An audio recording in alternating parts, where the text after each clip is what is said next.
함께하면 됩니다. 함께하면 됩니다. 함께하면 됩니다. 여러분 끝까지 함께 갑시다. 함께하면 됩니다.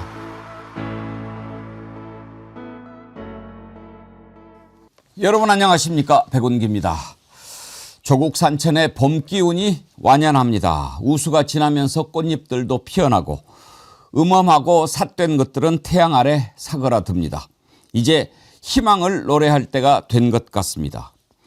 윤석열도 더 이상 발광할 수 없게 묶어놓았더니 오늘 아침 코스피는 5,900을 뚫었고 수출 실적은 역대 최고를 기록했습니다. 우리가 만들어낸 희망가입니다. 저는 내란 동조 판사 지기현이 윤석열에게 무기징역을 선고한 것도 결국 국민에게 굴복한 것이라고 평가합니다. 내용 없는 판결문이지만 자세히 읽어보면 나는 윤석열을 풀어주고 싶지만 국민이 무서우니 어쩔 수 없다. 딱 이렇게 정리가 됩니다. 이제 지방선거 딱 100일 앞으로 다가왔습니다. 남아있는 내란 잔재 청사는 2차 종합특검에 맡겨두고 이재명 정부의 성공이 대한민국 구석구석까지 스며들 수 있도록 전 지역 압승을 위해 뜻을 하나로 모아봅시다. 2026년 3월 23일 생방송 백운기의 정치 1번지 힘차게 출발합니다. 이번에 정어리머리 준비한 제품은 화장품입니다. 이제 날씨가 따뜻해서 돌아다니시는 일이 많고 또 아무래도 노폐물이 많이 쌓이기 쉬운 그런 계절 아니겠습니까? 그래서 준비한 게 About Cell. 이 셀 식물 줄기세포 들어있는 특허받은 화장품인데요. 정말 자극이 없는 효과가 탁월한 그런 화장품이라서 준비를 했습니다. 제가 써봤습니다. 저도 매일 메이크업을 하니까 화장을 지우는 게 중요한데요. 영상을 좀 보면서 화장품이나 노폐물이 없는 맨살에서는 거품이 유지가 되는데 원래 화장품이 묻어 있거나 노폐물이 있는 곳에서는 저렇게 보시면 뽀글뽀글 거품이 생기면서 노폐물을 싹 녹아내리게 하죠. 메이크업을 한 곳에다가 이 폼 클렌징을 짜서 바르면 보글보글 거품이 반응을 하는 것을 보실 수가 있습니다. 이게 정말 특허 제품인데요. 화장하시는 분들 꼭 한번 써보시길 추천드립니다. 팁을 하나 드린다면 물기 없는 마른 손에 얼굴에 물기를 바르기 전에 저걸 폼을 이렇게 발라놓으면 뽀글뽀글하면서 일단 지워주는 거죠. 그 다음에 미지근한 물로 씻으면 아주 깨끗하게 씻겨 나갑니다. 이런 줄기세포가 들어간 화장품들은 가격이 좀 비싸지요. 근데 이번에 정어리몰에서 아주 좋은 가격에 여러분께 준비를 해드렸습니다. 정가 38,000원짜리 제품을 60%나 할인된 가격으로 14,900원의 무료 배송이라고 하니까요. 이번 기회에 다들 한번 써보시기를 강력히 추천드립니다. 온라인으로 주문하시면 좋고요. 전화 주문도 가능합니다. 정어리몰 전화 1551-3158 1551-3158로 전화 주시면 친절하게 주문 접수 도와드리겠습니다. 네, 오늘 배경은 부산이대인님이 카페에 올려주신 명작꽃입니다. 명작꽃 여러분 잘 아시나요? 제가 오늘 궁금해서 찾아봤더니 다른 말은 아가씨꽃이라고 부른다고 하더군요. 아주 예쁜 봄꽃, 명작꽃. 예, 여러분 오늘 감상하시면서 힘차게 이번 주 출발하도록 합시다. 함께해 주실 세 분 패널 소개합니다. 양지열 변호사님 어서 오세요. 네, 안녕하세요. 양지열입니다. 주말 잘 보내셨습니까? 네, 새해 복 많이 힘차게 받으십시오. 가봅시다. 네. 임세은 전 청와대 부대변인님 반갑습니다. 네, 새해 복 많이 받으십시오. 반갑습니다. 한쪽 칼라는 일부러 그렇게 하셨나요? 좀 정도는 못하고 나왔습니다. 테토녀여가지고. 뭐 새로운 패션일 수도 있고. 김기현 변호사님 어서 오세요. 안녕하십니까, 김기현입니다. 반갑습니다. 예. 오늘 주식시장이 또 5,900을 뚫었어요. 지금은 약간 조정에 들어가서 5,872 이렇게 돼 있는데 오늘 기세로 5,857, 6,000도 뚫지 않을까 이런 생각 드는데 임세은 소장님. 네. 지금이라도 사야 돼요? 제가 정말 질문을 많이 들었어요. 그러니까 5천 들어가기 전부터 지금 사야 되냐 물었을 때 그냥 저도 굉장히 보수적으로 일단 조금 숨고르기 할 때마다 조금씩 사보세요 했는데 숨고르기가 없습니다. 지금 상황에서는. 그래서 그냥 투자는 물론 개인의 선택이고 개인의 책임이긴 하지만 그냥 빨리 사야 될 것 같아요. 그 이재용 회장이 낸 광고인지는 모르겠는데 야 설명할 시간 없어 빨리 타. 네. 뭐 이런 그런 패러디도 예. 예, 있고. 패러디인가? 예, 뭐 거기에서 냈는가도 잘 모르겠어요. 지금 저도 좀 이상한 게 보통은 한 번씩 숨고르게 하고 다지고 올라오고 예. 다지고 올라오고 하는데 한 번 하긴 했었죠. 5,000m 잠깐 떨어졌다 올라갔잖아요. 근데 그때 제가 말은 많이 했거든요. 지금이 사실 기회다. 근데 그때도 이러다 급락한다는 또 이야기를 막 하는 거예요, 사람들이. 예, 예. 근데 결국 그게 기회였고 지금도 조금씩 아주 내려갈 때가 있을 건데 뭐 그때마다 조금씩 사시는 게 소액으로. 예, 뭐 그래. 빚내서 하지 마시고. 5천을 뚫었을 때는 사실 이제 야 드디어 5천 이게 뭐 말이 되나 이랬는데 그래도 이제 5천이 무너질 수도 있다 생각했는데 6천을 가게 되면 5천은 이제 그때부터는 기본 되는 거 아닙니까? 법적으로는 그 증권 전문가들이 이런 얘기를 하더라고요. 우리나라가 뭐 상법이라든가 이런 것들이 좀 후진적이었어서 기존에 코리아 디스카운트가 있었다 하지 않습니까? 근데 상법 이번에 많이 개정해서 선진국 수준으로 맞췄잖아요. 이런 법제적인 것만으로 맞췄을 때 기초적으로 가는 게 5천이다. 라고 하더라고요. 예. 그것뿐만이 아니라 그러니까 5천은 맞췄으니까 이제는 여기서 기업들이 더 잘하고 경제 구조가 더 뒷받침이 되면 6천, 7천은 당연히 가는 것이죠. 그래서 아마 해외 증권사들이나 국내에서도 7천, 막 8천 이렇게 기준으로 하고 있는 것 같습니다. 그렇기 때문에 앞으로 이건 더 갈 것이다. 예. 이런 전망이 강세인 것 같아요. 그러니까 아직도 우리나라가 저평가돼 있다는 분석이 많이 있지 않습니까? 사실 그렇게 따지면 5천이 아니라 만도 부족하다라는 얘기도 이전부터 있었는데도 불구하고 생각해 보면요. 불과 한 6, 7개월 전까지 2천에서 3천 사이로 왔다 갔다 했었습니다. 정말 어마어마한 성장 속도인 거고 또 지금 내부적으로는 이제 뭐 이재명 대통령의 부동산 정책 덕분에 이 현금 흐름이 사실 투자할 곳이 지금 딱 주식시장이 제일 좋은 곳으로 자리를 잡아가고 있는 거거든요.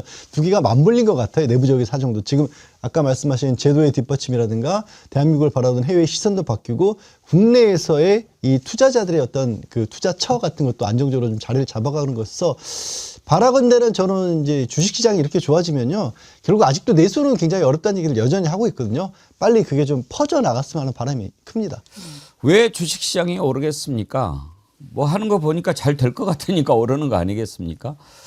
지금 트럼프가 저렇게 참 이해할 수 없는 짓을 계속 하는데 그래도 우리나라가 끄덕없이 대응하는 이런 모습들도 우리나라는 물론 외국인 투자자들한테도 야 한국 한번 해볼 만 하겠는데 이런 생각 갖게 하는 거겠죠. 새롭게님 경상도 지독한 70대 보수 우리 형부가 주식으로 큰 돈 버니까 이재명 대통령님 지지 선언했답니다.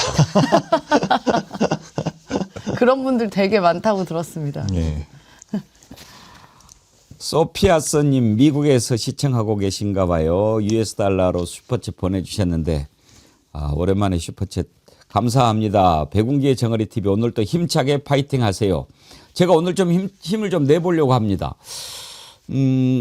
오늘이 이제 날짜로는 2월 23일 월요일인데 오늘 아침을 맞으면서 정말 새롭다는 느낌을 많이 가졌습니다. 새봄이구나. 우리가 이제 3월 1일 뭐 또 그렇게 날짜가 주는 어떤 새로운 이미지도 있지만 그동안에 너무 좀 꽉 우리를 옥죄어왔던 것들이 몇 가지 있었지 않습니까? 그랬는데 이제 윤석열 저자도 집어넣어놓고 이렇게 좀 하니까 일단락이 좀 된 것 같고 그리고 오늘이 이제 지방선거 딱 100일 남은 때라서 이제 좀 힘을 좀 내보자 그런 마음이 오늘 들었습니다. 그런데 마침 또 부산이대희님이 카페 명작꽃을 올려주셨는데 제가 3월 23일이라고 그랬어요? 2월 23일. 예. 예. 그리고 수출도 지금 역대 최대 기록을 달성했더라고요. 2월 1일부터 20일간 수출 현황 관세청이 제공한 자료를 보니까 수출이 435억 달러, 2월 1일부터 20일까지, 수입은 386억 달러로 지난해 같은 기간에 비해서 23.5%가 늘었고 수입은 11.7%가 늘었고 수출 실적으로는 역대 최대 기록이라고 합니다. 이렇게 수출이 늘어난 것은 이제 아무래도 반도체 영향이 크다고 봐야죠. 가장 큰 부분은 반도체고 지금 이제 코스피를 이끌고 있는 것도 이제 삼성하고 하이닉스가 가장 선두주자로 달리고 있고요. 그러니까 지금 반도체와 관련된 부분도 여러 가지 위기로 보이는 부분들이 있어요. 그 대만의 추격이라고 할까, 대만이 찾아오고 있는 영향도 크고 있고, 무엇보다 트럼프 지금 미국 대통령이 워낙에 정말 상상할 수 없는 일들을 벌이고 있지 않습니까? 근데 그럼에도 불구하고 흔들리지 않고 있다는 게 저는 좀 개인적으로 신기할 정도인 거거든요. 아마도 지금 아까 앵커님 지적하신 것처럼 대한민국이 이러한 위기가 있는데도 불구하고 헤쳐나갈 수 있다라는 쪽으로 다들 국내외에서 평가를 하고 있기 때문에 이런 식의 수출의 호조도 있는 것이고, 또 그러니까 실물 경제하고 주식하고 주가 시장하고 같이 병행해서 갈 때가 가장 좋은 건데, 그게 현재 이루어지고 있는 거거든요. 위기의 어떤 신호에도 불구하고 그 부분이 지금 굉장히 긍정적으로 보고 있습니다. 사실 관세 때문에 우리가 수출을 좀 걱정을 하기는 했는데 기록을 세웠어요. 그렇습니다. 지금 미국 관세가 지금 오락가락 하잖아요. 특히 이제 뭐 얼마 전에 나왔던 대법원, 미국 대법원에서도 이제 관세가 사실상 뭐 불법이다라는 취지로 나와서 한국의 대처가 굉장히 중요했습니다만, 저는 역시 이재명 정부를 믿었다는 것이 이미 이러한 재판 결과 나올 수도 있다는 시나리오도 미리 만들어 놨더라고요. 그런 게 바로 이제 국가가 안정을 주고 신뢰를 주는 것이라고 저는 보거든요. 그래서 보통은 이러한 좀 불확실한 판결이 나오게 되면 시장은 흔들리기 마련인데, 지금 이렇게 견고하게 움직이는 것은 그만큼 정부가 신뢰를 주고 안정적으로 국정 운영과 이 관리를 하고 있다라는 저는 그 증빙이라고 봅니다. 가장 중요한 게 시장이 싫어하는 게 불확실성인데, 지금 사실 관세 부분이 불확실한 건 맞습니다만 그래도 정부가 굉장히 면밀하게 대처하고 있다라고 저는 느껴집니다. 사실 그 아까 주식 시장도 이야기를 하셨지만 많은 그 설날에 이렇게 많은 분들도 민생의 어려움을 토로하는 분들도 여전히 많으세요. 시장만 오르면 뭐 하냐, 우리가 살기 어려운데라고 말씀하신 분들도 계시고, 그런 부분 뼈아프게 생각하고 있습니다만, 사실 돈이라는 게 시장이 도는 게 기간이 걸립니다. 뭐 6개월, 길게는 1년 넘게 그런 기간이 걸리기 때문에 좀 그 기간을 조금 인내해 주셨으면 좋겠다라는 생각이 들고, 또 경제가 가장 중요하게 움직이는 것이 바로 심리가 중요하게 작동을 하거든요. 그럼 주식시장은 우리나라의 선행지수로서 심리가 굉장히 많이 반영되기 때문에 실제로 시장이 오르면 경기 선행지수, 그러니까 심리지수가 개선이 되거든요. 소비자 심리지수, 그다음에 기업의 그 심리지수. 그렇게 되면 또 결국 실물 경제까지 그 낙수 효과가 이루어질 수 있기 때문에 조금 더 시간 차가 필요하다라고 생각이 듭니다. 예. 말씀하시는데 우리 임세훈 소장님하고 명작꽃이 참 어울리다, 그런 생각하면서 봤습니다. 저하고는 별론데. 잘 어울리십니다. 아니, 색깔은 더 잘 어울리십니다. 옆에 주말에 핑크. 잠을 너무 많이 잤더니 눈이 좀 부었네요. 근데 임세훈 소장님은 꽃보다 더 아름다우세요. 아, 감사합니다. 저희 개인적으로 이번 그 이재명 정부에서 관세 협상을 미리 아주 잘했다, 적절한 시기에, 그렇게 생각을 하는 게요. 왜 그러냐면은 혹자는 이렇게 얘기해요. 어차피 연방대법원에서 이렇게 판결 나왔고 무효화 될 거면 뭐하러 협상을 했냐, 그냥 기다리지라고 얘기를 합니다. 그런데 트럼프 정부는 지금 뭐 슈퍼 301조라든가 이런 걸로 또다시 지금 관세를 올리려는 다른 수단을 강구하고 있단 말이죠. 만약에 우리가 연방대법원 판결만 기다리면서 관세 협상을 안 하고 버텼더라면 트럼프의 후속 조치 때 우리는 더 때려 맞았을 거예요. 그렇죠. 네. 그것까지 고려를 해본다면 적절한 시기의 관세 협상 아주 잘했다, 이렇게 평가합니다. 예. 자, 이렇게 곳곳에서 희망의 어떤 신호들이 쏘아 올려지고 있습니다. 이거는 누가 만들어냈습니까? 이재명 정부가 이렇게 힘을 내고 팍팍팍 나갈 수 있게 누가 했습니까? 저는 바로 우리 국민들이라고 생각합니다. 윤석열 무기징역 선고를 보면서 많은 국민들이 두 가지 점에서 아쉬워했죠. 하나는 사형을 선고해야 마땅한데 왜 무기징역이냐 하는 것 하나. 그리고 그 직위원이라고 하는 자가 쭉 읽어 내려간 선고 이유를 보면서 도저히 납득할 수 없는 부분. 어떻게 저런 자가 판사를 하고 있나, 이런 생각을 했지요. 그렇지만 무기징역을 선고했어요. 맨 처음에 읽을 때는 좀 불안하고 조마조마했어요. 뭘 하려고 하는 건가. 결국은 무기징역을 선고하는 걸 보면서, 그래, 너라고 별 수 있겠냐. 국민들이 이렇게 눈 똑바로 뜨고 지켜보고 있는데, 그래서 오늘 이제 지방선거 100일 앞두고 있는 시점인데 직위원 재판을 한번 잠깐 들여다보려고 합니다. 그 이유는 그 재판에서 직위원이 흘려놓은 찌꺼기를 가지고 장동혁이 계속 지금 지방선거의 어떤 지렛대로 활용하려고 하는 게 보여지지 않습니까? 그래서 그것을 배척하기 위해서라도 한번 짚어볼까 합니다. 직위원 재판의 가장 큰 문제 뭐라고 꼽느냐? 저는 인과관계를 설명하면서 마치 윤석열의 비상계엄 선포가 정당한 것이다 라는 인식을 드러낸 것이라고 생각합니다. 그러니까 이건 뭐 여러 가지로 봤을 때 할 만한 거야. 그리고 대통령이 할 수 있는 거야. 이걸 사법심사 대상으로 하는 것도 나 많이 고민했어. 그런데 뭐 군인들이 들어가서 뭐 이렇게 국회를 점거하고 이것은 또 안 되지 않아. 그리고 결국은 내가 만약에 무죄를 주거나 공소기각하면 나는 죽겠지. 그러니 뭐 여러 가지로 또 뒤로 빠지는 거죠. 항소심이 있잖아. 거기에서 또 따져봐. 나는 이렇게 하고 도망갈 테니까 하고 갔어요. 이번에 북부지법으로 발령이 났는데 거기에서는 무슨 뭐 교통사고 뭐 이런 거 맞는다고 그러죠? 예, 원래 주기현 부장판사가 원래 식품 뭐 이런 걸 전담을 했었던 걸로 알고 있습니다. 그렇기 때문에 북부지법에는 판사가 그렇게 많지는 않습니다. 중앙처럼. 그렇기 때문에 많은 종류의 사건들을 그냥 맡게 될 텐데 교통도 그 중에 하나가 되겠죠.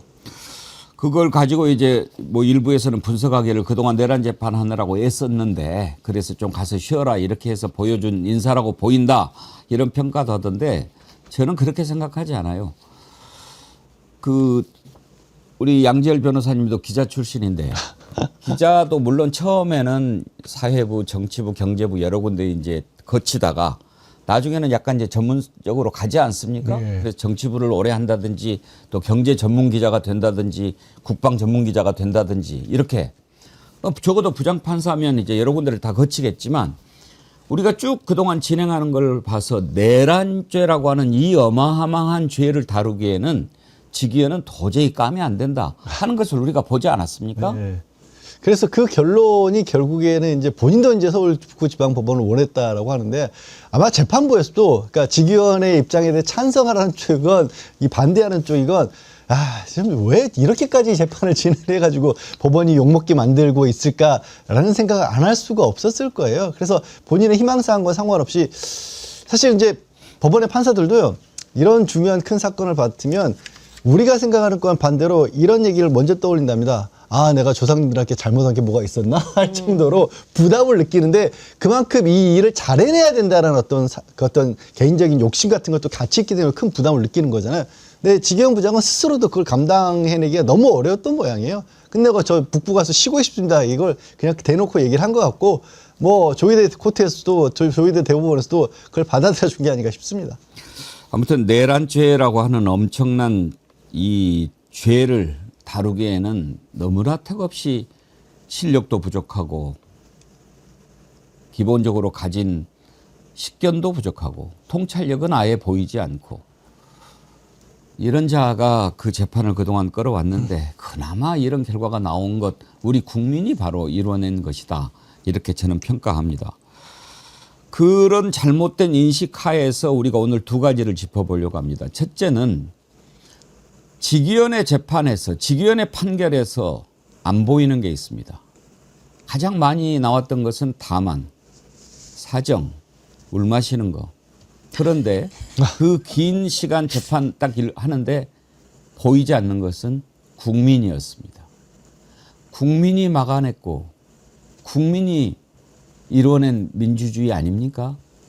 이승만 판사는 그 대목을 이야기하면서 눈물을 흘렸습니다.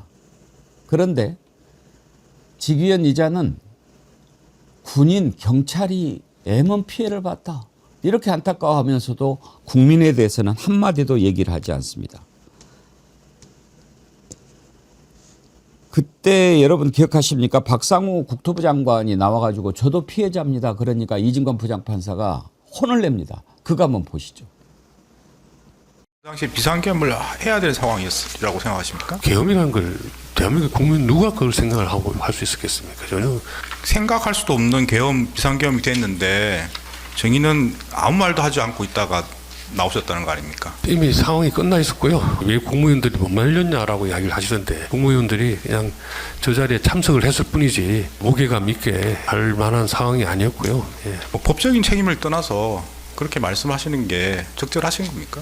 저희 국무위원들도 사실은 어찌 보면 피해자인 거죠. 법정까지도 하죠. 검찰에 2번 조사받고 변호사비 들고 이거 뭐 개인적으로 엄청난 손해인데 국무위원들도 12.3 비상계엄의 피해자다 그런 말씀을 윤석열을 상대로 하셔서 말씀하시는 건 제가 이해가 할 수 있을 것 같은데, 장관이면 국정 운영에 관여하는 최고위급 공무원입니다. 그렇죠? 저렇게 바로 지적합니다. 그런데 직위원 뭐라고 얘기합니까? 직위원 얘기한 거 한번 들어보시죠.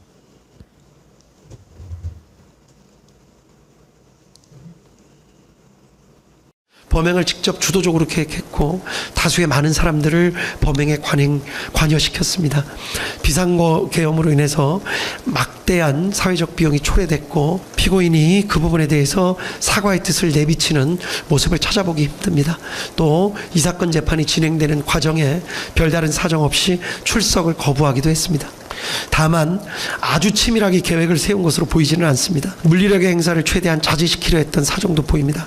실탄 소지나 직접적인 물리력, 폭력을 행사한 예는 거의 찾아보기 어려웠습니다.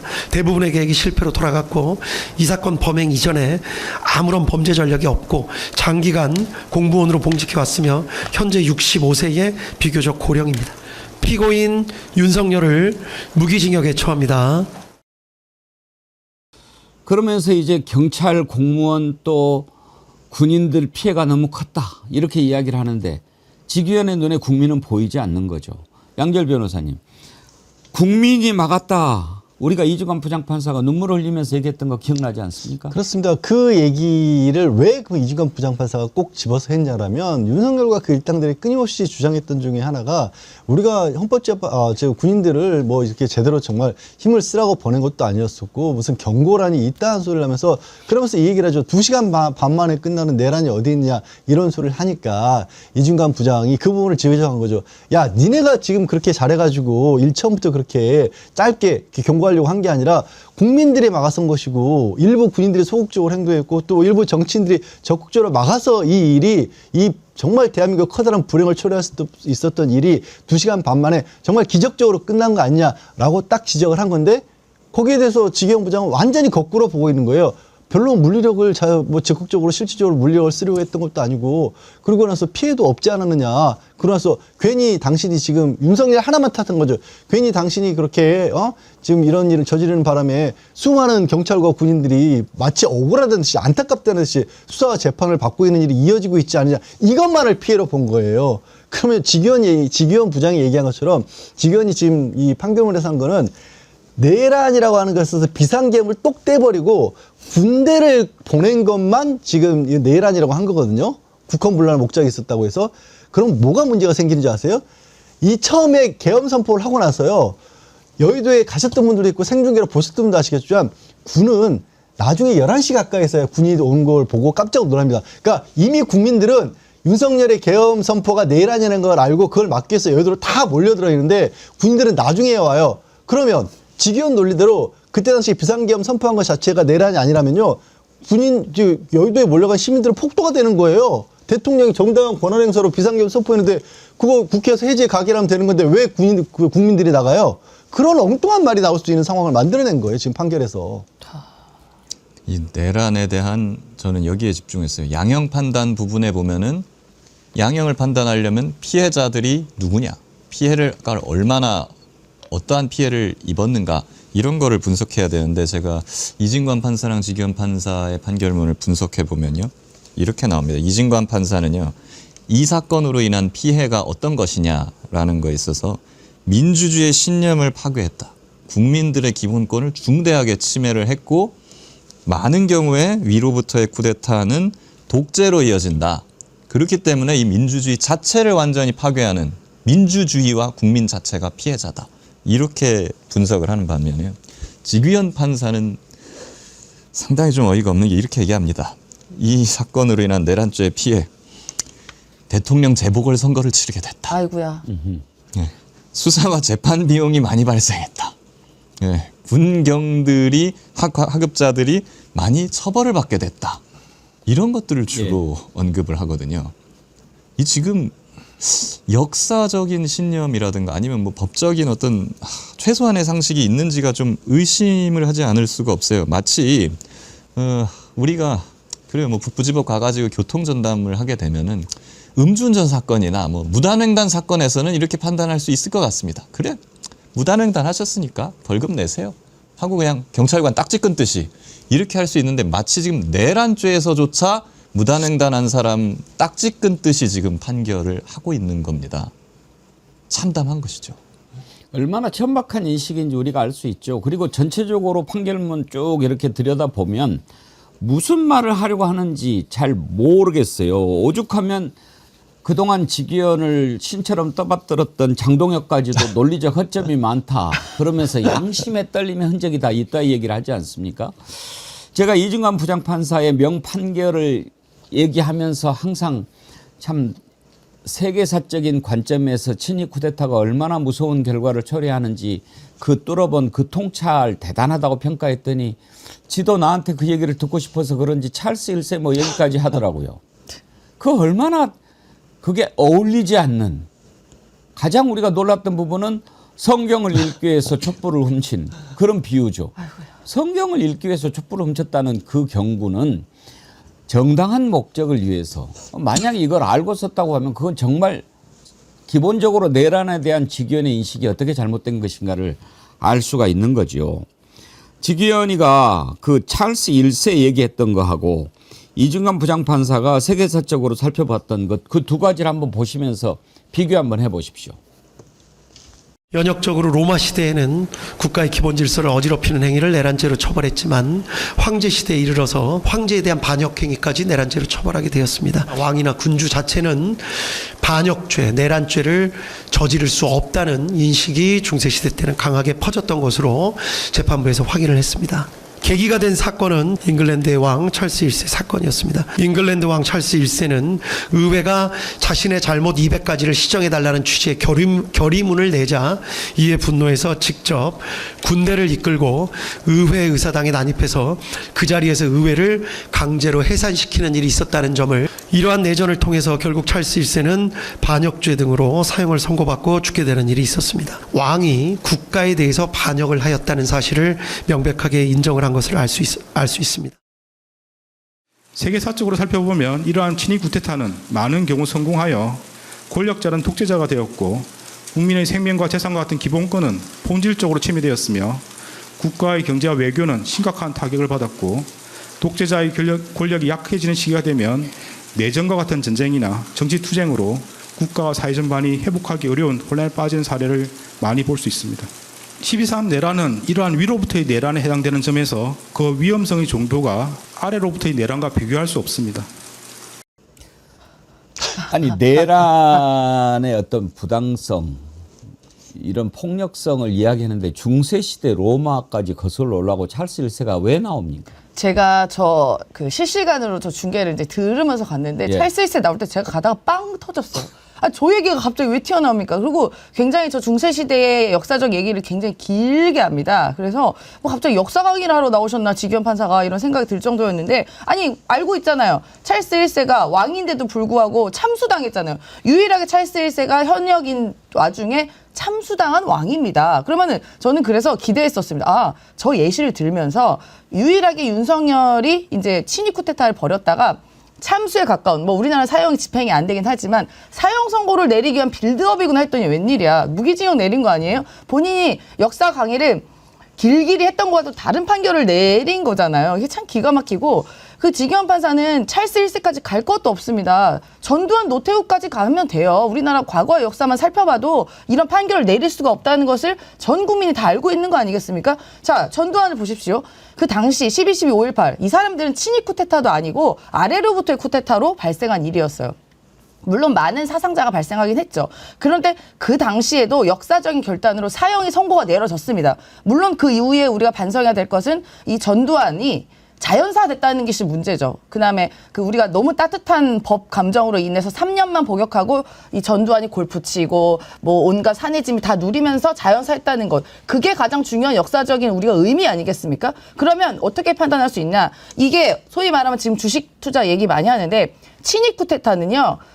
저위험 고수익이에요. 저위험 고수익. 위험은 작은데 수익은 굉장히 많은 상태. 왜냐?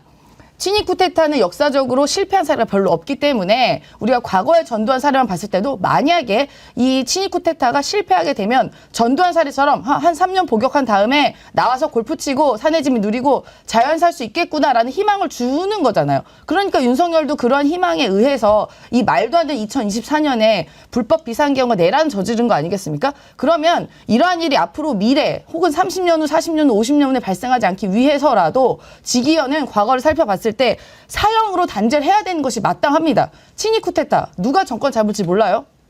근데 이번 사례로 봤을 때 친위 쿠데타 할 수 있겠구나라는 어떻게 보면 해법을 제시한 겁니다.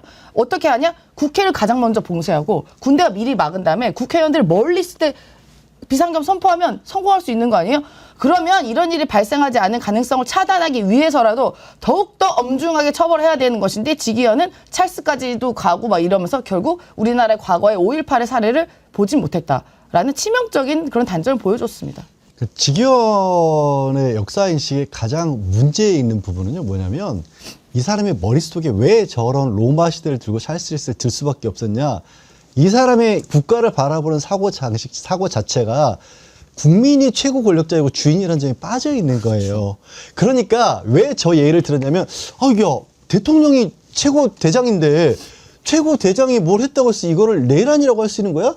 전두환 노태우만 해도 그때 대통령이 아니었잖아요. 그러니까 대통령이 아닌 자들이 군사반란을 일으켜서 그때 대통령을 끌어내렸으니까, 최고 권력자를 끌어내렸으니까 이건 내란이 맞아. 하지만 이미 최고 권력에 있는 사람이니까 내란을 못 저지르는 거 아니야? 근데 찾아보니까 찰스 2세도 왕이었는데 사형당했네? 아니요. 그때는 왕정시대였다. 왕이 국가의 주인이었었고, 지금의 시대의 대한민국의 주인은 국민인 거예요. 전두환 노태우가 됐든 윤석열이 됐든 현직의 대통령이 됐든 현직의 군인이 됐든 국민을 향해서 촛불을 겨는 순간 그건 끝인 거예요. 그건 아주 기본적인 상식이니까 우리는 설명할 필요가 없는 거였던 거예요. 근데 이전은 계속 이게 설명이 안 되니까 로마 찾아보고 영국 찾아보고 이랬던 거예요.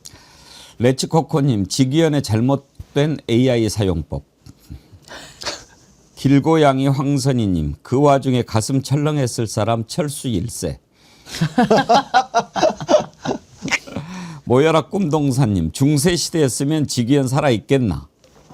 영원히 4931님, 시국 상황을 보면서 이재명 대통령이 뭔가 삽질할 시점만 노리고 재판 질질 끌면서 여차하면 무죄 내릴 결심이었다가 예상 밖으로 이재명이 국정 운영을 잘하니 어쩔 수 없이 무기징역.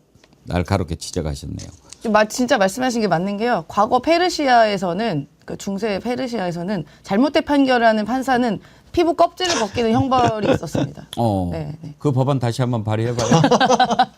네. 인피니티런, 촉법 노인이란 세간의 비아냥도 있어요.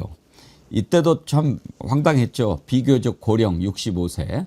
그럼 한덕수는 어떻게 돼요? 73세. 아니 그리고 요즘 65세가 무슨 고령입니까? 지금 지하철 무임승차도 지금 없애거나 연령을 올려야 된다고 하는 판에 말이죠. 그 제 판결문을 보면은요, 찰스 1세만 나오는 게 아니고요, 중국 뭐 헌법도 나오고요. 아주 그냥 전 세계 법 체계를 다 망라해 놨습니다. 룸사롱에서 작성한 걸까요? 모르겠어요. 그래서 제가 AI를 시켜가지고 이진관 판사랑 직위원 판사 판결문을 분석해보라고 시키고, 이제 국민이라는 말이 몇 번 나오냐 시켜봤어요. 네, 보니까요, 이진관 판사 판결문에 당연히 국민이 훨씬 더 많이 나오는데, 이진관 판사는 국민이 64회 나오고 직위원 판사는 41회가 나옵니다. 그런데 직위원 판사 판결문은 1200페이지고 이진관 판사는 350페이지 정도예요. 그 분량까지 고려하면 이진관 판사가 국민이란 단어를 한 5배 더 많이 빈도로 높게 쓴 겁니다. 그만큼 어떻게 보면은 국민주권주의, 헌법에 대한 이해가 이진관 판사가 깊다, 이런 걸 보여준다고 볼 수 있을 것 같아요. 그야말로 국민이 빠져 있는 판결이었어요. 예, 그리고 직위원 판사 같은 경우에는 그래요. 뭐 찰스 1세, 뭐 중국, 뭐 일본, 영국 다 좋아요. 다 좋은데 뭐 그래가지고 결과적으로는 뭐 왕이 뭐 내란을 일으켜도 내란죄는 성립한다, 뭐 이렇게 결론은 냈으니까. 근데 다 잘 해놓고서는 결국에는 마지막에는 영구 집권을 꾀하려고 간 것 같지는 않다. 윤석열이 이래놓고 무기징역을 선고했다는 말이죠. 아니, 역사적인 그런 사례들을 그렇게 많이 분석을 해놨으면 이진관 판사도 세계사적으로 볼 때 위로부터의 내란은 독재로 귀결이 된다, 라는 결론을 내렸지 않습니까? 그러면 지귀현 판사도 세계사적으로 그 많은 사례를 분석해놓고 그것들이 다 영구 집권과 독재로 이어지고 그걸 꾀했다는 그런 사례를 다 봤을 거 아니겠어요. 그런 사례를 다 봐놓고선 윤석열은 영구 집권을 꾀한 것 같지 않다라고 결론을 내린 것은 너무나도 자기적이고 이거는 그냥 손바닥으로 하늘을 가리는 행태가 아닌가 그렇게 생각이 됩니다. 예. 배동호님, 졸지의 직위원 때문에 고령된 한 사람입니다. 이제 윤석열 어찌됐든 이제 무기징역 선고가 됐고 항소심에서 그거보다 낮은 게 나올 수는 없고 이제 사면 금지 법안도 통과가 되면 윤석열은 평생을 감옥에서 보내야 되겠지요. 그런데 무기징역으로 과연 끝날까 하는 것도 한번 생각해 보지요. 일단 외환죄, 일반 이적죄 관련해서 또 재판이 있지요? 예, 가장 먼저 지금 6개 가량의 재판이 남아있는 거고 예. 지금 말씀하신 부분들이 가장 앞서서 결론이 나야 될 부분인 거고 이 부분 역시도 사형이 가능한 범죄인 것이고요.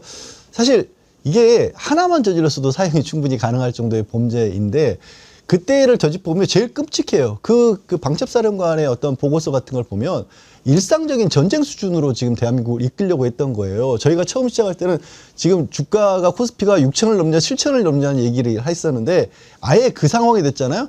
그러면 주식시장은 고사하고요. 대한민국은 전 세계적으로 가장 낙후된 나라로 순식간에 추락해버리는 거였던 겁니다. 그러고 나서 거기에 지금 기억나는 게 최악의 경우를 뭐로 적어놨어요? 노아의 방주 적어놨던 거 혹시 기억하십니까? 그러니까 예. 지들은 어떻게든 살 것을 계획을 해놓고 대한민국은 나라 통째로 그냥 한반도를 불바다로 만들어도 상관없다는 계획을 세웠던 게 다른 사람도 아니고 군 최고 사령관의 그 기록에 남아 있어요.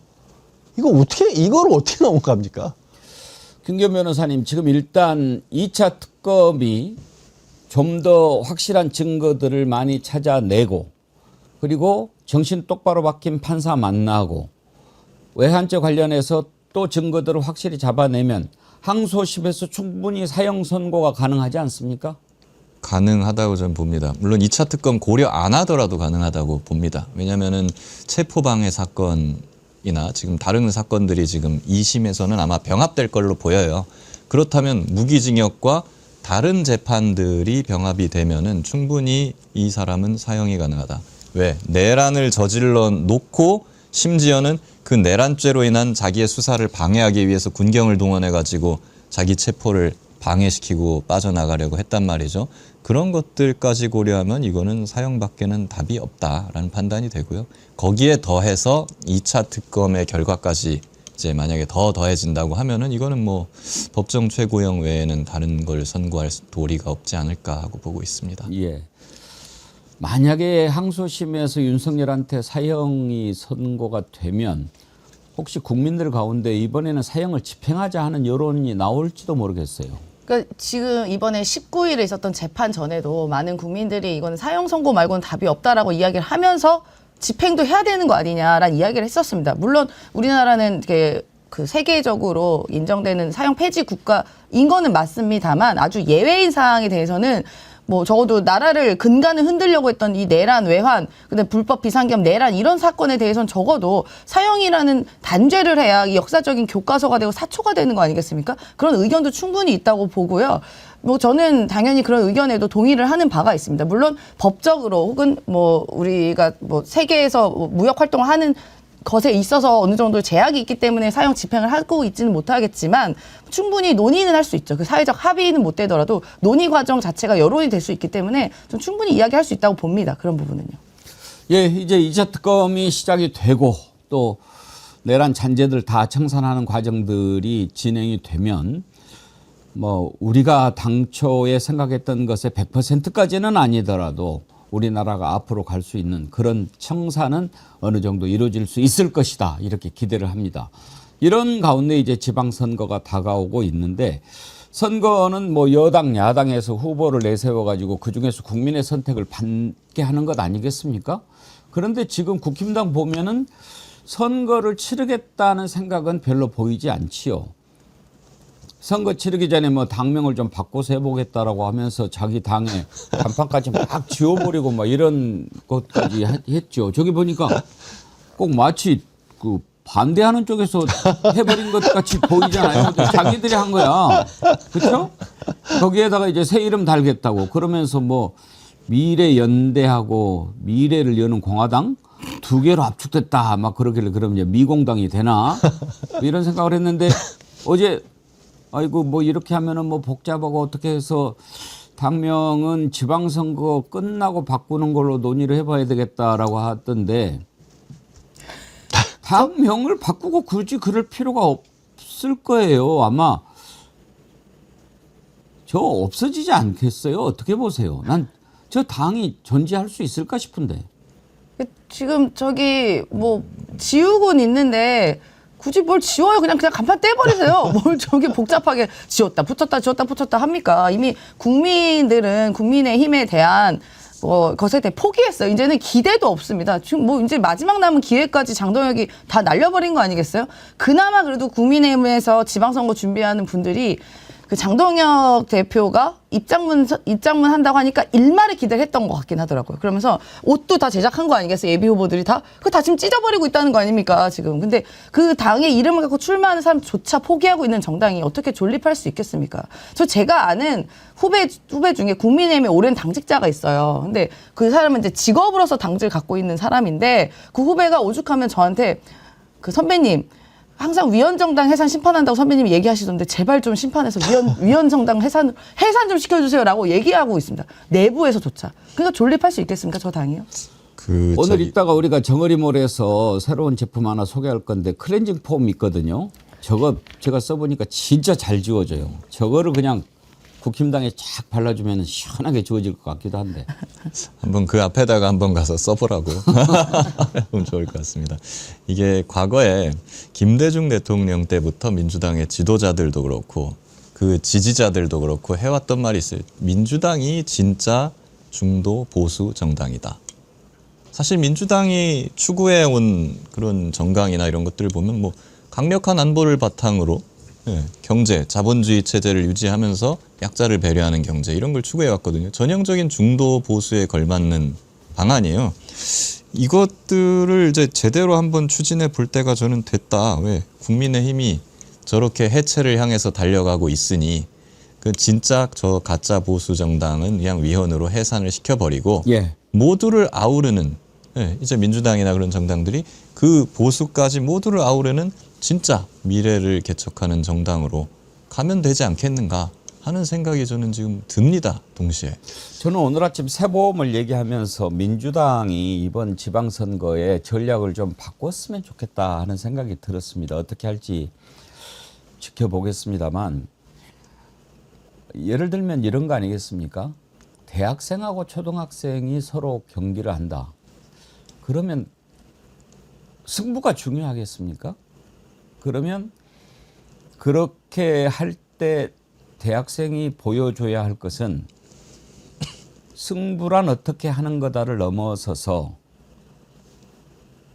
품격 그리고 비전 이런 게 바로 국민의 선택이야 라는 것을 보여주는 그런 완전히 한 단계 너희들하고 경쟁하는 게 아니야. 우리는 지금 위대한 대한민국의 새로운 미래를 만들어 보려고 하는 거야. 이렇게 좀 내세우고 갔으면 어떨까. 완전히 차원이 다른 수준 높은 그런 선거를 한번 좀 만들어 봤으면 좋겠다. 이런 기대를 좀 가져봤습니다. 물론 이기는 게 제일 중요하죠. 선거는 아무리 근사하고 멋있게 폼 잡아봐도 지면 소용없으니까. 그런데 저는 이번에 승부가 별로 의미가 없다고 보는 차원에서 그런 생각을 해봤는데요. 지금 장동혁이 하고 있는 것을 보면 저는 도대체 이해가 안 돼요. 아침에 방송 시작 전에 양재열 변호사님하고 잠깐 얘기를 해봤는데 저는 이해가 안 되는데 양재열 변호사님은 이해가 된다고 그래서 되게 궁금했어요. 뭔지 여러분들도 궁금하지 않습니까? 지금 장동혁이 하는 거 보면은 일단 윤석열 무기징역 선고난 다음에도 나와가지고 이제 절연해라고 그러는데 절연은 무슨 개뿔 절연은 상관없고 내란을 오히려 지금도 정당화하고 있을 뿐만 아니라 완전히 자기 딴에는 프레임을 바꾼다고 이제는 이재명 대통령 수사해야 된다 이렇게 가지 않습니까? 과연 이런 주장에 동조를 할 만한 사람이 얼마나 될까요? 그러려면 코스피도 추락하고 수출도 추락하고 지지율도 떨어지고 그래야 될 텐데 이건 전략 차원에서도 완전히 아니올시다 아니겠습니까? 장동혁이 오늘 아침에도 뭐 얘기를 하는 걸 제가 잠깐 들어봤는데 일단은 무슨 얘기를 하는지를 모르겠습니다. 혼자 중얼중얼 하는데 요즘에 나와서 이야기할 때 보면 저는 눈을 유심히 봅니다. 초점이 없어요. 그러니까 카메라를 보고 얘기하는 것인지 뭘 보고 얘기하는 것인지 저는 프롬프터를 보나 했더니 프롬프터는 아닌 것 같은데 예를 들면 이런 식이에요. 저는 오늘 뭐라고 그러는데 무슨 말인지를 모르겠어요. 오늘 아침에 했던 얘기 한번 들어보시죠.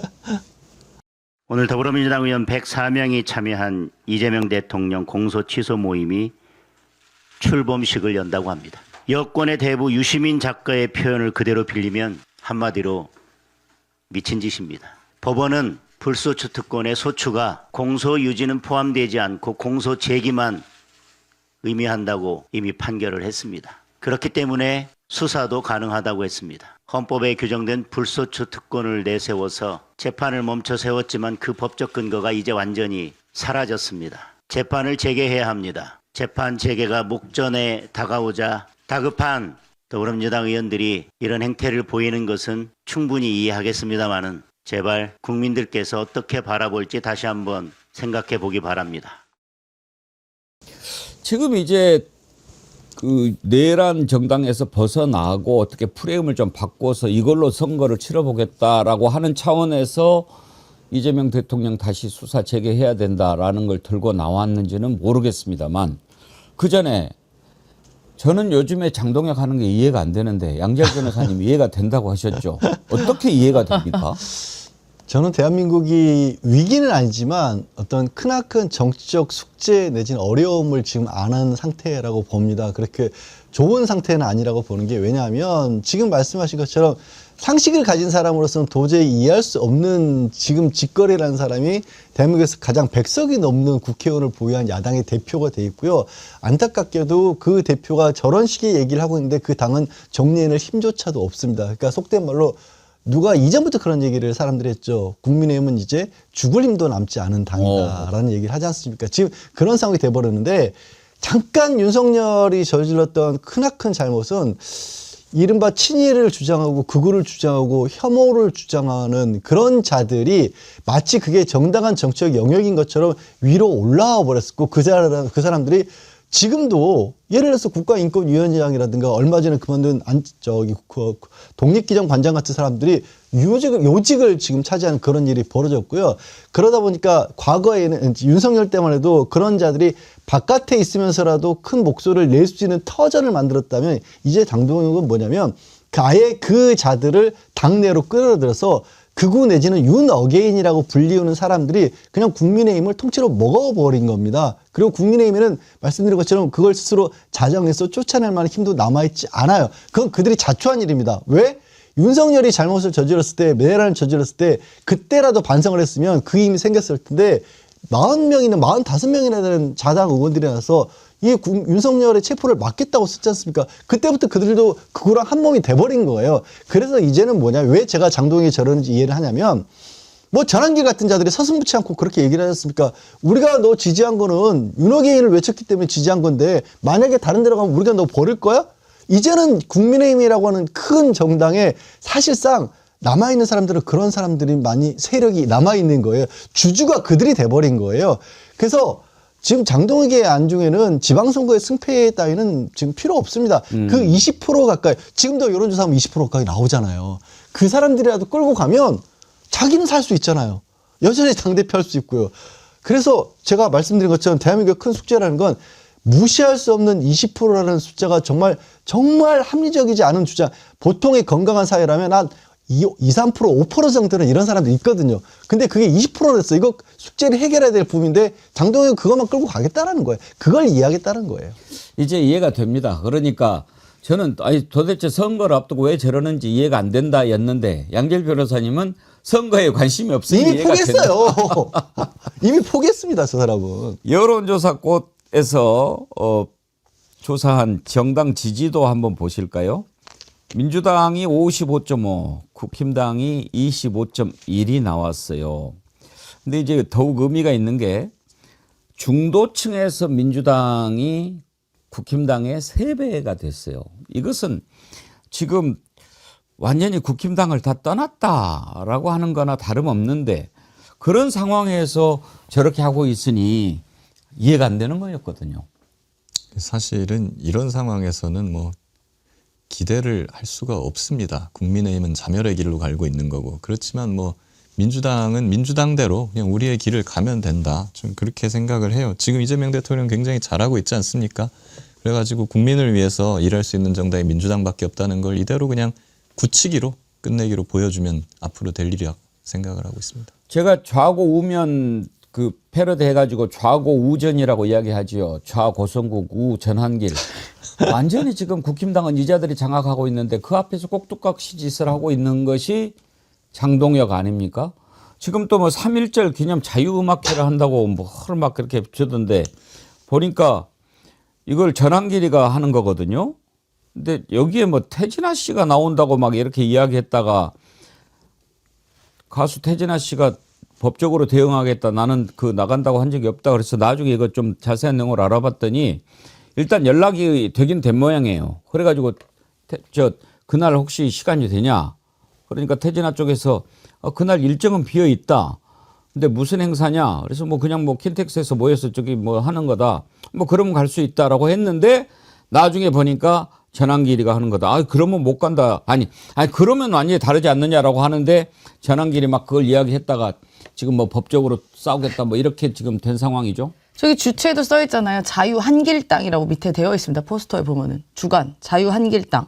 딱 봐도 근데 전한길에서 주최하는 거로 느껴지고 저분들 괜찮을까 모르겠어요. 저게 다 박제가 됐는데 나중에 뭐 지금은 모르겠습니다. 나중에 저기 좀 부끄러워지실 것 같다는 생각이 들고 아마 태진아 씨가 그래도 연예 활동 오래 해서 그나마 이제 소위 말하면 구력이 있으신 분이잖아요. 그러니까 이제 빼달라고 한 것 같아요. 왜냐하면 얼마 전에 사례를 봤습니다. 김흥국 사례를 봤어요.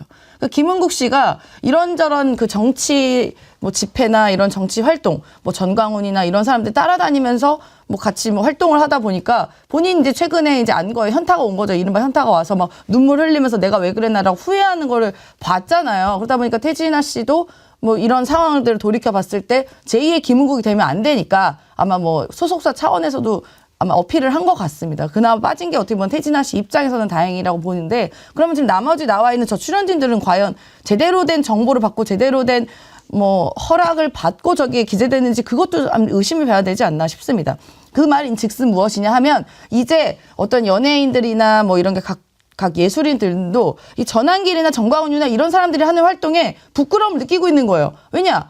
적어도 아주 정상인 면이 발견되지 않고 있기 때문에 내가 저기 가는 순간 같은 급이 되면 안 된다. 그렇게 되면 어떻게 되냐? 우리 국민들 대중의 시선에서 외면될 수 있다는 것을 스스로 알고 있는 겁니다. 그래서 저는 저분들도요. 잘 살펴봐야 된다고 보여요. 뭐 뱅크도 있고 이러는데 모르겠습니다. 어디까지 이게 동의가 되는지. 누구예요? 옛날에 가수 그룹 이름이고요. 나는 여기 보니까 다 모르겠어요.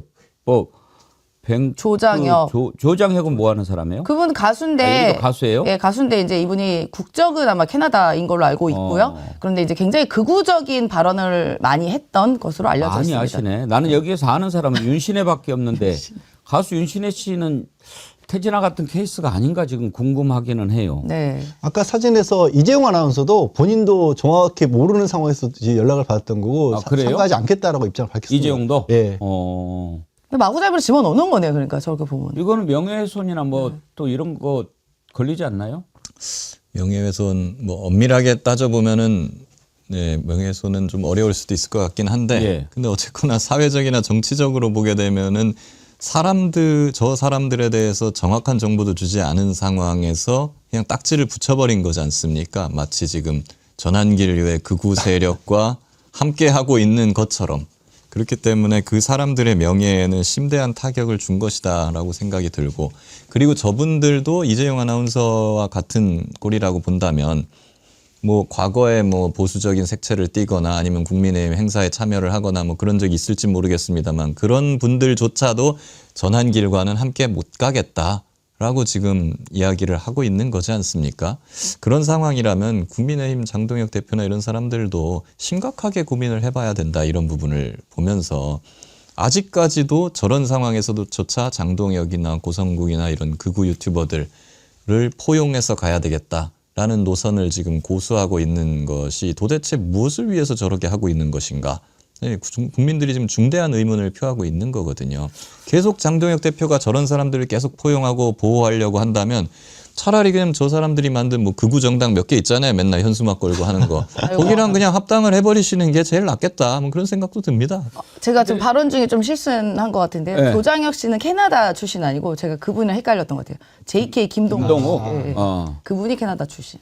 이은주님이 조장혁은 상강뜰림 최애 가수인데 상강뜰림 최애 가수도 아세요? 상강뜰림 왜 조장혁 한번 확인해 보세요. 근데 이미 폭망각이에요. 이거 돈 받고 하는 공연인가 봐요. 뭐 저 자유음악회인가 이게? 예, R석은 7만 원이고 S석은 5만 원인 걸로 알고 아이고, 있습니다. 그러니까 참 꿈도 뚱뚱하네. 한동훈 콘서트보단 싸네요, 그래도. 근데 지금 일주일 남았는데 티켓 구매율이 6%네. 아, 뭐 약간 국민의힘 지지율과 비슷할 것 같은데요, 앞으로. 위드훈보다도 동원력이 안 안 되는데 되네. 이게. 윤신혜 씨도 모르시던데요. 김어준에도 나갔었어요. 바바차차님. 뭐 이런 식으로 행사를 하면은 어떻게 하자는 건지 잘 모르겠어요. 이건 좀 법적으로도 문제가 될 것 같은데 오늘 아침에 혹시 중앙일보 칼럼 그거 보셨어요? 저는 상당히 재미있게 읽었는데 그 장동혁 같이 이렇게 벼락출세한 사람들 위험하다라고 하면서 칼럼을 썼는데 지금 이제 국힘당은 국회의원 한 번도 안 해본 한동훈이하고 재선이라고 해도 국회의원 1년 임기 4년도 안 되는 장동혁하고 서로 지금 치고받고 싸우는 거잖아요. 근데 두 사람이 공통점이 뭐냐? 다 벼락 출세했다는 거죠. 한동훈이 왜 오늘 한동훈이 됐냐? 윤석열이 일약 법무부 장관 발탁해서 된 거고 장동혁이는 한동훈 옆에 있다가 그냥 어부지리로 얻어먹은 건데 이 두 사람이 이런 식으로 보수를 다 망치고 있으니 큰일 났다 이런 한탄을 그 칼럼에서 썼더라고요. 그러면서 이제 그 부분이에요. 왜 그러면 이 두 사람이 이러냐.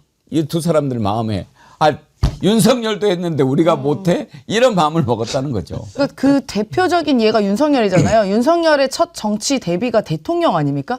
그런데 뭐 대통령 직도 제일 수행 못하고 결국은 이제 본인의 나락으로 가서 감옥에서 이제 본인의 생을 마감해야 되는 상황이 왔는데요.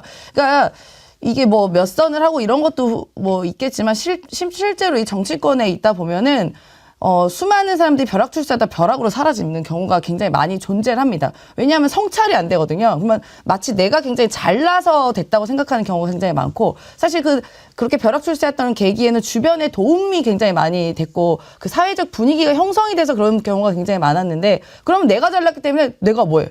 이거 왜 못하는데? 야, 너 나한테 기어, 꿇어. 이런 사고방식이 굉장히 갖고 있는 사람들이 문제라고 저는 보거든요. 결국은 그런 벼락출세한 것도 문제지만 그 기반에는 그 정치인을 할 수 없는 DNA, 그러니까 인성 자체도 문제가 있는 사람이 또 갑자기 벼락출세한 것. 그게 바로 윤석열, 한동훈, 장동혁까지 이어진다라고 저는 생각합니다. 저는 국민의힘이 없어져야 될 정당이라고 생각을 하는 이유가 뭐냐면 보수주의 정당이 아니다. 오히려 민주당이 보수주의 정당이다. 그렇죠. 왜 그러냐면 보수라는 것은요. 애국심이 있어야 됩니다. 그리고 애민 애족 정신이 있어야 됩니다. 나라를 위해서 내가 봉사하겠다, 희생하겠다라는 정신이 있어야 되는 거고 그런 사람들이 정치를 해가지고 정치인이 되는 거거든요. 그런데 장동혁, 한동훈 이런 사람들을 보면요. 애국심 별로 없는 것 같아요. 그냥 내가 잘났고 내가 잘나가지고 나 돈도 많이 벌었고 지위도 많이 얻었고 명예도 얻었으니까 나 한 자리 해볼래 정치판 들어가가지고. 이런 것들이 너무나도 많이 드러나고 있는 것 같아요. 장동혁 대표도 보면요. 사실은 민주당으로 출마를 하려고 했었던 사람이에요. 민주당 인사들한테 막 접촉도 하고 그러다가 여의치 않을 것 같으니까 국민의힘으로 그냥 장을 갈아타가지고 그냥 출마를 해버리지 않습니까? 이런 사람들한테 어떤 무슨 애국시민이 뭐 소신이니 이런 걸 기대를 할 수 있겠습니까? 한편으로는 저기 나오는 그 중앙일보 칼럼 같은 거 요즘 이제 다른 일부 보수 언론들이요 다 저런 식의 어떤 지적들을 많이 하고요. 장동혁 지금 대표에 대해서 굉장히 비판적인 그런 어떤 글도 보수 신문들에서 오히려 더 많이 나오고 있거든요. 저는 보면서 왜 그럴까 생각을 해보니까 이들이 제일 답답한 거예요. 과거에는 자기들의 보수를 대표하고 보수의 오피니언 리더격이었고 보수 정당에 대해서 이래라 저래라 배나라 감나라 할 수 있었거든요. 그런데 지금 보수 신문들 언론들은요 버림받았어요.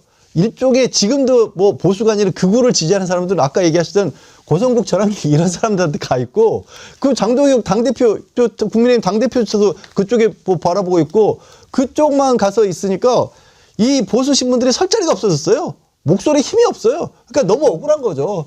뭐 한탄 하는 거예요. 신세 한탄. 저는 이 와중에 정말 그 나쁜 자가 하나 있어요. 이건 나쁜 놈이지. 윤상현이. 그 글을 올렸어요. 뭐라고 올렸냐. 참회록이라고 올렸어요. 저는 정치인 중에 제일로 참 지저분하고 더럽고 메스껍고 치사하고 유치하고 이게 윤상현 같아요. 김상욱 의원이 1인 시위하고 있을 때 그 앞에 가가지고 야야야야 1년만 지나면 다 잊어먹어. 그랬던 자가 바로 윤상현 아닙니까? 그런데 참여록을 딱 올렸어요. 국민들의 열망 속에 태어난 윤석열 정부는 끝내 성공에 이르지 못했습니다. 거대 야당이 어쩌고 중얼중얼 이렇게 된 데에 당의 중진인 저의 책임이 큽니다. 당원과 국민 여러분께 깊이 참여드립니다. 저는 수도권에서 내리 5선을 하면 민심 속으로 파고들기 위해 실수 없이 노력해야 했다고 믿었습니다. 그러나 어쩌고 저쩌고 그리고 뭐 니콜라이 네크라소프가 어쨌다고 조국에 대한 분노와 슬픔 없이 살아가는 것은 조국을 이런 길기도 하네. 그러면서 제 탓입니다. 제 책임입니다. 저부터 참여합니다. 저부터 깊이 반성합니다. 더 낮은 자세로 과거에 머물지 않겠습니다. 지금 이 자리에서부터 다시 시작하겠습니다. 그것이 보수를 살리고 대한민국을 다시 세우는 길이라 믿습니다. 거듭 용서를 구합니다. 가까이 있으면 얼굴에 침을 뱉어주고 싶습니다. 개인적으로 왜 지금 이렇게 합니까? 네, 저분은 개인적으로 한 100년만 일찍 태어났으면 이완용 뺨을 쳤을 것 같아요. 그렇죠. 네. 이완용 거느리고 다녔죠. 그랬을 것 같습니다. 진짜 전형적인 기회주의자의 전형이다. 그렇게 볼 수밖에 없을 것 같아요. 권력층을 향한 안테나가 겁나게 발달해 있는 친구죠. 보면은 저는 아까 애국심을 얘기했지 않습니까? 정치인의 미덕으로서. 그럼 그것은 나라가 잘 되게 만들어야 되는 것인데 그럼 일이 되게 하고 나라가 잘 되게 하는 것보다 저 사람은 내가 되는 게 제일 중요한 거예요. 내가 될 수만 있다면 저분은 아마 정치 지형이 여기서 더 크게 바뀐다면은 나중에 진짜 잘못했다면서 막 민주당에 입당 신청할 수도 있을 것 같아요. 저는. 그런 책 한번 좀 누가 참 써주시면 내가 잘 읽어볼 것 같은데 괴물은 어떻게 탄생하는가. 요즘엔 저는 자꾸 우리나라가 어떻게 되어왔기 때문에 이런 괴물들이 탄생하는가 어느 정도 조금 짚어볼 수는 있어요. 성공지상주의, 뭐 출세지상주의, 성공제일주의 이런 것들이 이제 이렇게 드러나는 거죠. 정말 어떻게 그 유치원에서부터 의사 고시반 뭐 이런 것을 운영하고 뭐 영어 뭐 이렇게 하고 막 그렇게 하지 않습니까? 그런 게 이 나라를 이렇게 망쳐버린 게 아닌가 싶기도 한데요.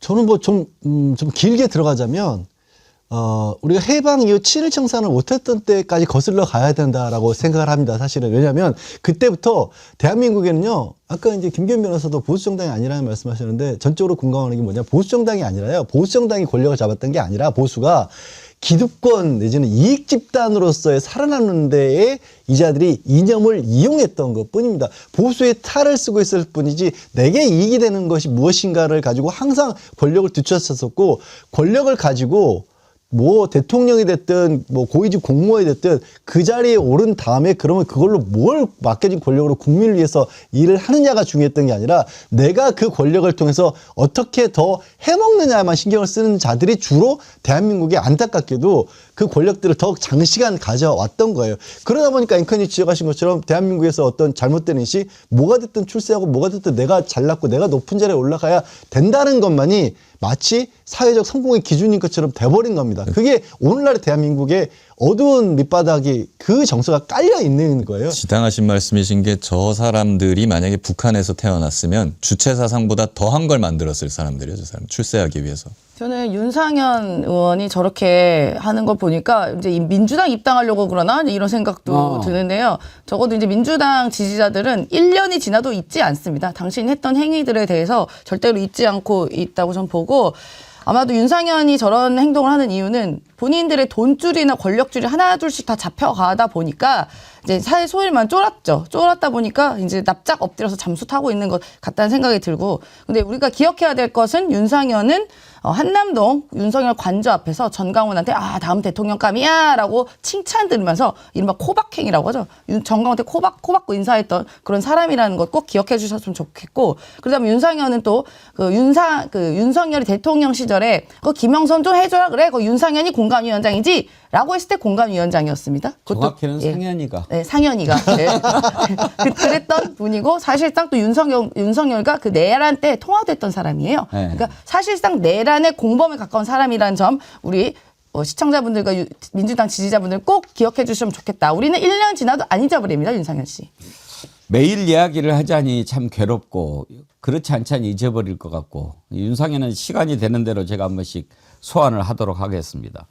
끝으로 방금 속보가 하나 들어왔는데, 윤석열 체포방해 2심이 내란 전담재판부 형사 1부에 배당됐다라고 하는데, 김기현 변호사님, 이건 지금 내란죄 관련된 것은 아니고 체포방해 관련해서 이제 형사 1부에 배당이 됐다, 내란 전담재판부에 배당이 됐다. 네, 저 사건은 이제 직위원 사건은 아니고 백대현 재판장이 판결을 했던 체포방해 사건. 그때 그 특검에서 10년 구형했는데 5년 선고해가지고 공분을 샀었죠.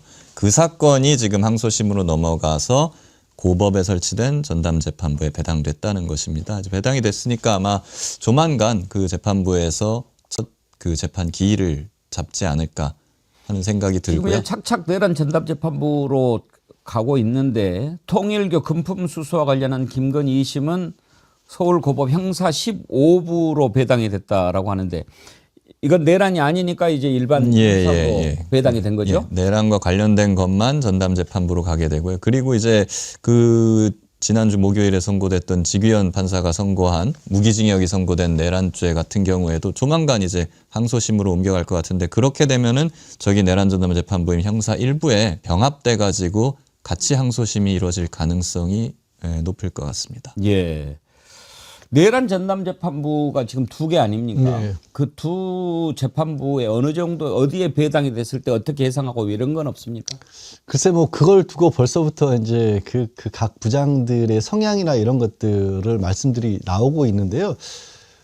참 굉장히 걱정스러운 부분은, 아까도 뭐 직위원에 관한 얘기를 하면서도 그 말씀을 드렸지만, 내란이라고 하는 것을 지금 현재 대한민국의 판사들이 얼마나 엄중한 상황으로 인식하고 있느냐에 관해서는요, 여태까지 나온 결과들, 조금 전에 백대현이라든가 아니면 유경진 부장이라든가 뭐 우인식 부장이라든가 직위원까지 포함해서 이진관 부장 이외에 안타깝게도 여태까지 나온 1심의 재판부의 결과는요, 내란에 대한 심각성을 국민만큼 느끼는 판사들이 없었던 것 같아요. 예, 공통적으로 그냥 정말 여의도에서 정치권에서 해프닝 정도, 그리고 진짜 마지못해 군을 투입한 거, 이거는 우리가 어떻게 눈 감아줄 수가 없으니까 이거는 처벌하다, 이런 정도 수준에서 그치고 있기 때문에 지금 오늘 이제 속보로 뜬 체포방해도 정말 그 심각한 상황인데도 불구하고 그냥 체포방해, 특수공무집행 방해의 법정형 양형기준 맞춰서 5년에 그쳤지 않습니까? 이런 부분들이 국민들이 어떻게 바라보고 있는지를 기존의 성향을 떠나서 제발 좀 판사들이 좀 정신 좀 차렸으면 좋겠습니다. 우리 애청자님들은 12부는 문제가 많다던데요. 12부 별로 안 좋아요. 뭐 이런 의견들 많이 주시네요. 뭐 지켜봐야죠. 방금 들어온 속보 보면 한덕수 2심은 또 형사 12부, 내란 전담재판부에 형사 12부로 배당이 됐다라고 하는데, 이진관 부장판사 같은 그런 판사들이 좀 내란 전담재판부에서 제대로 역할을 해줬으면 좋겠습니다. 예, 그러기를 바랍니다. 그래도 국민들이 계속 눈을 부릅뜨고 지켜봐야 될 것 같고요. 또 조희대 대법원이 여전히 인사권이나 이런 걸로 장난을 칠 수가 있기 때문에 그런 부분에 대해서도 언론과 국민이 끊없이 감시해야 될 것 같습니다. 예, 자, 오늘 1부는 여기까지 하도록 할 텐데요. 오늘 아침에 정청래 대표가 장동혁에게 한번 만나자. 너도 고향이 충청도고 나도 충청도인데 대전 충남 통합 관련해서 한번 논의를 해보자라고 하는데 장동혁이 아직까지 응답을 하지는 않은 것 같습니다. 이번 지방선거 앞두고 시도 통합 문제가 가장 뜨거운 관심사지요. 광주 전남은 속도를 매우 내고 있는데 오늘 강기정 광주시장 만나서 시도 통합과 관련된 얘기 들어보도록 하겠습니다. 이번 주부터 여러분 좀 힘을 내서 새롭게 출발하려고 합니다. 제가 운동화도 새로 준비했습니다. 신발끈 쫙 매고 달려갈까 합니다. 그동안의 구독이 매우 증가가 주춤했습니다. 요즘 뭐 많은 채널이 주춤은 고사하고 막 이렇게 많이들 빠지고 그랬다고 하던데 왜 그러는지 충분히 이해가 갑니다. 힘이 좀 많이 빠지셨죠? 여러분 우리부터 다시 힘을 냅시다. 구독도 많이 눌러주시고요. 오늘 좋아요 많이 참여해 주셔서 감사드립니다. 좋아요도 많이 눌러주시고 우리가 새롭게 한번 힘을 내고 시작한다라고 하는 것을 보여주셨으면 좋겠습니다. 혹시 좋아요 안 누르신 분들은 좋아요 눌러주시고 구독 잊어버리고 계신 분이 있으시면 눌러주시면 좋겠습니다. 자, 1부는 여기까지 하죠. 양지열 변호사님, 임세은 소장님, 김기현 변호사님 수고하셨습니다. 고맙습니다. 네, 고맙습니다. 감사합니다.